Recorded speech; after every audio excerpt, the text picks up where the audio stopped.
அன்பான உறவுகளுக்கு சிறு ஆளுமை கலந்த வணக்கம். இன்னைக்கு நான் வந்து மட்டன் பிரியாணி ரெசிபி எப்படி செய்யறதுன்னு சொல்றேன். இதுக்கு முன்னாடி ஐ plan for chicken biryani, but I குடின் post it. Mutton biryani எப்படி பண்றதுன்ற ரெசிபி, ஃபுல் ரெசிபி டீடைல்டா நிறைய டிப்ஸ் அண்ட் ட்ரிக்ஸோட சொல்றேன். ஃபாலோ பண்ணுங்க அண்ட் மறக்காம இந்த சேனல் சப்ஸ்கிரைப் பண்ணுங்க. ரெசிபி செஞ்சு பார்த்துட்டு பிடிச்சிருந்ததுன்னா உங்க ஃப்ரெண்ட்ஸ், ஃபேமிலி அண்ட் யாருக்கெல்லாம் நீங்க வந்து ரொம்ப பாசமா இருக்கீங்களோ அவங்க எல்லாருக்கும் சென்ட் பண்ணுங்க. ஸோ தட் அவங்களும் ட்ரை பண்ணிடலாம். என் சேனல் ரெக்கமெண்ட் பண்ணுங்க. Let's go and do it. First அதுக்கு மட்டனை வந்து வாஷ் பண்ணி அதை வந்து குக்கரில் நம்ம விசில் வைக்க போகிறோம். எப்படி பண்ணுறதுன்னு பார்க்கலாம்.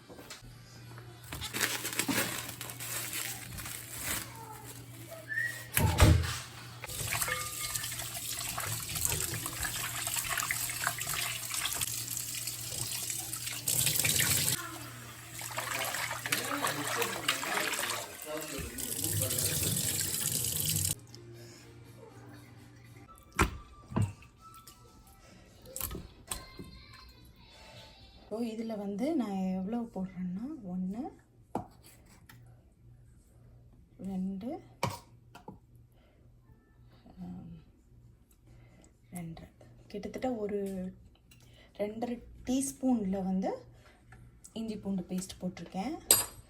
இது கூட இப்போ வாட்டர் ஆட் பண்ணி நம்ம வந்து குக் பண்ண போகிறோம். அந்த மட்டன் மூழ்கிற அளவுக்கு வாட்டர் ஊற்றிக்கோங்க. இன்னொன்று சால்ட் போட்டுருங்க. மட்டனுக்கு மட்டும் சால்ட் போடணும்.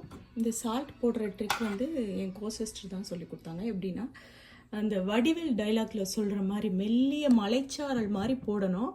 மேலே மட்டும் ஊத்தப்பம்னா போடுவோம். இப்போ பிரியாணி இல்லை ஏதோ ஒரு ரைஸோ குழம்போ எதுனா அதோட டெப்த்து கால்குலேட் பண்ணி அதுக்கு ஏற்ற மாதிரி உப்பு போட்டோம் அப்படின்னா சரியாக இருக்கும். வாஷ் பண்ணையில் மஞ்சள் போட்டிருக்கோம், இருந்தாலும் இன்னும் கொஞ்சம் மஞ்சள் போட்டுக்கலாம். லைட்டாக ஒரு 1/4 ஸ்பூனுக்கும் கம்மியாக லைட்டாக நுனியில் மட்டும் எடுத்து போட்டிருக்கேன். இப்போ இதில் கொஞ்சோண்டு கோகனட் ஆயில் போட்டுட்டு close the lid and give it 4 whistles. இங்கே யூஎஸில் வாங்குகிற மட்டன்லாம் நம்ம 4 விசில் விட்டோம்னா கரெக்டாக இருக்குது. ஸோ இங்கே வந்து இங்கே புதுசாக இருக்கீங்க அப்படின்னா இங்கே குக் பண்ணுறீங்கன்னா யூஎஸ் பொறுத்த வரைக்கும் நீங்கள் 4 விசில்ஸ் வச்சிங்கன்னா போதும். மீடியம் ஃப்ளேமில் 4 விசில்ஸ். அதுக்குள்ளே நம்ம பிரியாணிக்கு தேவையானது ரெடி பண்ணலாம். இது வந்து வேறு அடுப்பில் மாற்ற போகிறப்ப.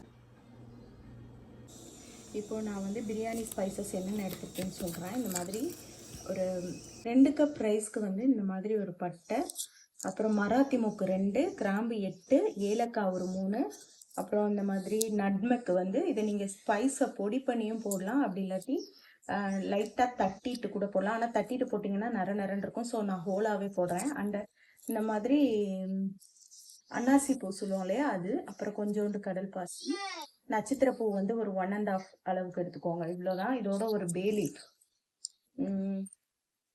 இது மட்டும் எடுத்து நீங்கள் கிரைண்ட் பண்ணாலும் ஓகே, இல்லை அப்படியே போடலாம். நான் வந்து அப்படியே தான் போட போகிறேன். ஏலக்காவை நச்சுட்டு போட்டிங்கன்னா இன்னும் ஃப்ளேவராக இருக்கும். கருப்பு ஏலக்காய் ஒரு 1/2 எடுத்திருக்கேன்.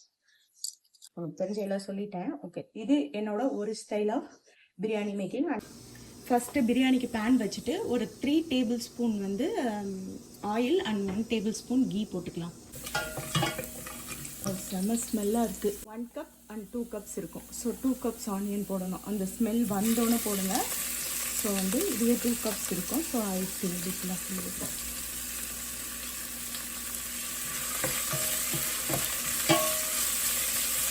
வெங்காயம் எவ்வளோ போட்டோமோ அதோட 1/4 பங்கு தக்காளி போடணும். அதுக்கு முன்னே 4 பச்சை மிளகா சேர்த்துடலாம். ஸோ இதில் வந்து ஒரு 5 பச்சை மிளகா வந்து சேர்க்குறேன். ஏன்னா ஒன்று வந்து குட்டியாக இருக்கு இல்லையா, அதனால காரத்தை ஈக்குவலைஸ் பண்ணுறதுக்காக 5 சேர்த்துருக்கேன். இப்போ இது வந்து நல்லா கிறிஸ்பியாக வதங்கணும். ஸோ இது 1 கப்பு, இதே மாதிரி இன்னொரு கப்பு எடுத்துக்கணும். இது வந்து 2வது கப்பு. இதை வாஷ் பண்ணி ஒரு 20 to 30 மினிட்ஸ் ஊற வைங்க. ஸோ தட் கிரெயின் உடையாமல் நல்லா வரும். இப்போது ஒரு 1/4 கப் தக்காளி நான் எடுத்துருக்கேன். இதை போடுறேன். நான் வந்து பெருசாக இருந்தால் தான் எனக்கு பிடிக்கும், அதனால பெருசாக போட்டுக்கிறேன். எங்கள் குட்டி குட்டியாக தான் போடணும் அப்படின்னு நினைச்சீங்கன்னா குட்டி குட்டியாக கூட போட்டுக்கோங்க. இப்போ என்ன பண்ண போறோம்னா பிரியாணிக்கு தேவையான ஜிஞ்சர் கார்லிக் பேஸ்ட் போட போறோம். ஆல்ரெடி நம்ம 5 பச்சை மிளகாய் போட்டுருக்கோம். மசாலாவுக்கு வந்து அதோட காரம் இருக்கும். இப்போ பிரியாணிக்கு வந்து நம்ம போட போறோம். அதனால ரைஸ் 2 இது, அதனால ஒரு 1.5 டீஸ்பூன் சேர்ப்போம். 2 teaspoon of ginger garlic paste. இந்த மாதிரி ஒரு கை கொத்தமல்லி வந்து நீங்க எடுத்துக்கோங்க. டைட்டா எடுக்கக்கூடாது, லூஸா எடுக்கணும். இவ்வளவு எடுக்கக்கூட போதும். கொத்தமல்லி இது நான் கிரைண்ட் பண்ணி ஸ்டோர் பண்ணாலும் எனக்கு வந்து நல்லாவே அது ஒர்க் ஆக மாட்டேங்குது. லாஸ்டா நான் வீடியோ எடுக்கல கூட என்னோட புதினா கெட்டு போயிருச்சு 1 வீக்குள்ளேயே. அதை ஃப்ரீஸ் பண்ணி ஸ்டோர் பண்றதுக்கு எனக்கு டைம் கிடைக்க மாட்டேது. ஸோ இது வந்து இந்த வாட்டி பார்த்தேன் ட்ரை மென்ட் லீஃப். இதை வந்து இன்னைக்கு நான் பிரியாணில ட்ரை பண்ண போறேன். பார்க்கும்போதே ரொம்ப ஃப்ரெஷ்ஷா இருக்கு. ஸோ ஃபிளேவரும் நல்லா இருக்கும்னு நினைக்கிறேன். இது வந்து ராகவ் அப்படின்னு பிராண்ட் போட்டிருக்கோம். உங்களுக்கு தெரிஞ்சதுன்னா நீங்க வந்து இதோட நேம் கரெக்டா தான் சொல்றேன் நானு, கமெண்ட்ஸ்ல சொல்லுங்க. இஞ்சி பூண்டு கொட்டா பிடிக்கும். சோ இதுல வந்து இப்ப நம்ம என்ன பண்ண போறோம்னா தயிர். இது வந்து நான் கடையில வாங்கின தயிர்ல தான் வந்து இந்த தயிர் வந்து மேக் பண்ணது. இது வந்து நான் எப்படி ஊத்துறேன் பாருங்க. இப்போ நம்ம தக்காளி இதெல்லாம் அதுக்கு போட்டாச்சு. இப்ப நம்ம இதுக்கு போடுறோம் 4 டீஸ்பூன் ஊற்றிருக்கேன் தயிர். இது எதுக்குன்னா ரைஸ்க்கு போடுறோம். தக்காளி போட்ட பிறகு போட்டோம்னாலே பிடிக்காது. அதுக்கு மேல பிடிச்சதுன்னா தயிர் ஊற்றிடுங்க. ஸோ பிடிக்காம உங்களுக்கு நல்லா வரும்.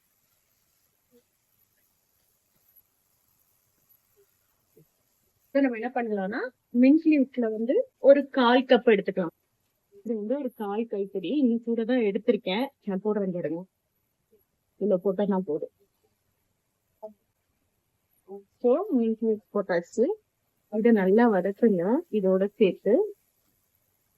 இப்போ இது வந்து கொத்தமல்லி நம்ம கட் பண்ணி வச்சுக்கோங்க. ஏன்னா பிரியாணி அரிசி எல்லாம் போட்ட பிறகு அதுல கொஞ்சம் மேல போட்டோம் அப்படின்னா ரொம்ப நல்ல ஸ்மெல்லா இருக்கும். ஸோ இதை வந்து நீங்க இந்த மாதிரி பண்ணிட்டு நல்லா சாட்டையாக விடுங்க. இது வந்து ரொம்ப காரமா இருக்கு என்னோடது, அதனால நான் ஒரு 4 ஸ்பூன் மட்டும் போடுறேன். உங்களுக்கு குண்டூர் காரம் மிளகா வாங்கிட்டு வந்தாரா என்னன்னு தெரியல, அது ரொம்ப செம காரம். ஸோ நான் 4 ஸ்பூன் மட்டும் போட்டிருக்கேன். உங்களுக்கு காரம் செக் பண்ணிட்டு மட்டும் காரம் மட்டும் பார்த்து கேட்கப்போங்க. ஸோ இதெல்லாம் ஓகே ஆயிடுச்சு. நம்ம மட்டனை பிரிச்சு மட்டன்ல உள்ள வாட்டர் ஸ்டாக் வாட்டர் ஃபர்ஸ்ட் ஊற்றலாம். இந்த ஸ்டாக் வாட்டர்லையும் இதோட வந்து சால்ட் டன். அவ்வளவுதான், ஃபினிஷ். நல்லா வந்து ரெடியா இருக்கும். இப்ப இதுவே கொதிக்க ஆரம்பிச்சிருச்சு. இதுல ரைஸ் போட்டுருவோம்.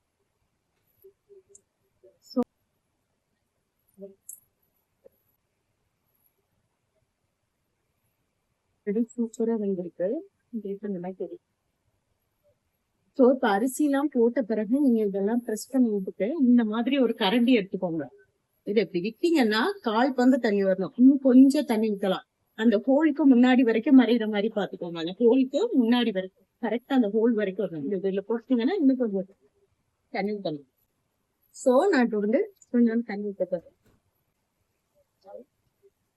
அப்படி இல்லைன்னா நீங்க மட்டன் ஸ்டாக்கை தனியா எடுத்து வச்சுட்டு மட்டனை முதல்ல போட்டுட்டு அதை அளந்து வந்து ஒரு 4 கப்ஸ் தண்ணி ஊத்தி அதோட வந்து மட்டன் அரிசி எல்லாமே போடுங்க. பட் இன்னொரு விஷயம் இதுல என்ன நோட் பண்ணோம்னா, அந்த மாதிரி நீங்க 4 கப்ஸ் ஊத்தும் போது வந்து ஃபுல்லா மட்டன்ல உள்ள தண்ணி எல்லாமே போயிருக்கணும், அண்ட் மசாலாஸ்ல உள்ள தண்ணி எல்லாமே போயிருக்கணும்.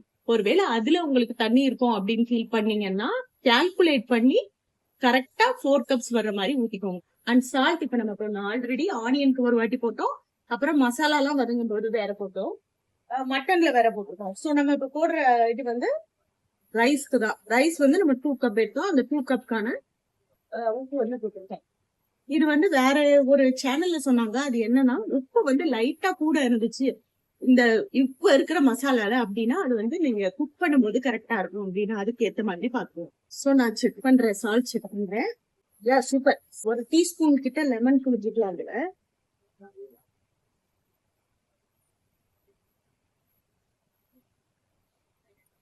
இதுல மேல இருக்கிற கொஞ்சம் இது அண்ட்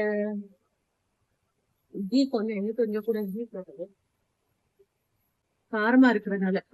நான் இன்னுமே உப்பு போட்டேன். உப்பு பத்தலைன்னா பார்த்துட்டு நீங்க போடுங்க. ஒரு பிஞ்ச் கூட இருக்கணும். அரிசி வந்து நல்லா வெந்து வந்தோடனே தண்ணி இல்லாத மாதிரி உங்களுக்கு தெரியும் இல்லையா, அப்போ ஆஃப் பண்ணிடணும். ஒரு மீடியம் ஃப்ளேம்ல வந்து 10 மினிட்ஸ் வைங்க. அந்த அடுப்பை ஆஃப் பண்ணிடுங்க. பாத்திரம்லாம் மாற்ற வேணாம், தோசைக்கெல்லாம் எதுவும் வேண்டாம். நான் இப்படிதான் பண்றேன்.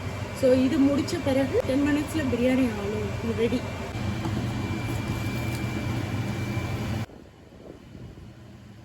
மேலே பார்த்தீங்கன்னா ஒரு தண்ணி கூட இல்லை, அரிசி ஃபுல்லாக இந்த மாதிரி இருக்குது. கீழே மட்டும் கொஞ்சம் தண்ணி இருக்குது. ஸோ என்ன பண்ணுறோன்னா அப்படியே ஆஃப் பண்ணி ஒரு 10 மினிட்ஸ் வச்சுருங்க. ஸோ பிரியாணி ரெடி ஆகிடும். ஆஃப் பண்ணி எதுவுமே பண்ண வேணாம். இந்த அடுப்புக்கு நான் சொல்கிறேன். கேஸ் அடுப்புனா லோவில் வச்சு 5 மினிட்ஸ் வந்து தோசைக்கல்லில் வைங்க. ஏன்னா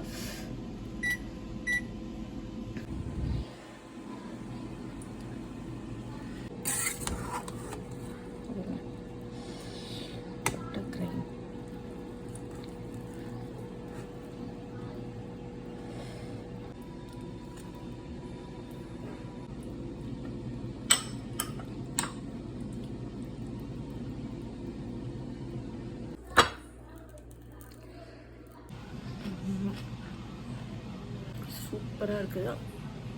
கண்டிப்பாக ட்ரை பண்ணுங்கள். அந்த டேஸ்ட் வந்து திருப்பி திருப்பி சாப்பிடணும்னு தோணும்ல, அந்த மாதிரி டேஸ்ட்டு. டயட் இருக்கையில் இப்படி ஆயிடுச்சே அப்படின்ட்டு ரொம்ப சுகமாக இருக்குது. ஸோ இன்றைக்கி நான் சொல்லி தந்த மட்டன் பிரியாணி உங்கள் எல்லாருக்கும் ரொம்பவே பிடிச்சிருக்குன்னு நினைக்கிறேன். மீண்டும் வேறொரு பயனுள்ள காணொலி பதிவேட்டில் சந்திக்கிறேன். Until then, bye from Mrs. Kumar. மறக்காமல் சப்ஸ்கிரைப் பண்ணுங்கள்.